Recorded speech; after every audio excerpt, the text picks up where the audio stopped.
আসসালামু আলাইকুম, কেমন আছেন আপনারা সবাই? নবম জাতীয় পে স্কেলে সরকারি চাকরিজীবীদের বেতন গ্রেড সংখ্যা চূড়ান্ত করেছে পে কমিশন। বৃহস্পতিবার কমিশনের সভায় বিষয়টি চূড়ান্ত করা হয়।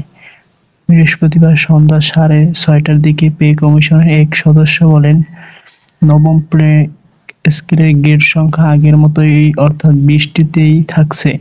একটি পরিবর্তন না করে বেতন বাড়ানোর সুপারিশ করে কমিশন। বৈঠক সূত্রে আরও জানা যায়, আজকে পূর্ব নির্ধারিত সভায় বেতন কাঠামো বেশ কয়েকটি বিষয় নিয়ে আলোচনা হয়েছে। এর মধ্যে পেনশন, চিকিৎসা ভাতাসহ বিভিন্ন ধরনের ভাতার বিষয়গুলো অন্তর্ভুক্ত ছিল।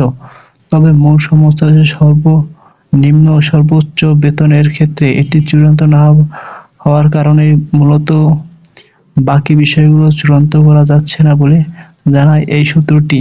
এর আগে বেলা 12টা নবম পে স্কেলের একাধিক বিষয়ে সিদ্ধান্ত চূড়ান্ত করে সভায় বসে পে কমিশন। কমিশনের চেয়ারম্যান জাকির মোহাম্মদ খানের সভাপতিত্বে অনুষ্ঠিত সভায় কমিশনের পূর্ণ এবং খণ্ডকালীন সদস্যরা উপস্থিত ছিলেন। সভার সূত্রে জানা গেছে, নবম পে স্কেল এর সর্বনিম্ন বেতন কত হবে এই বিষয়ে এখনো ঐকমত্যে পৌঁছানো যায়নি। ফলে পরবর্তী সভা অর্থাৎ আগামী 21শে জানুয়ারি অনুষ্ঠিত হতে যাওয়া সভায় এই বিষয়টি চূড়ান্ত করা হবে। মূল সূত্র বলছে, সর্বনিম্ন বেতন কত হবে সেটি চূড়ান্ত হলে সর্বোচ্চ বেতনসহ অন্যান্য বিষয়েও সিদ্ধান্ত চূড়ান্ত করা যাবে। সর্বনিম্ন বেতনের বিষয়ে সিদ্ধান্ত নেওয়ার পূর্বে কমিশনের চেয়ারম্যান অন্তর্বর্তী সরকারের শীর্ষ পর্যায়ে আলোচনা করতে পারেন।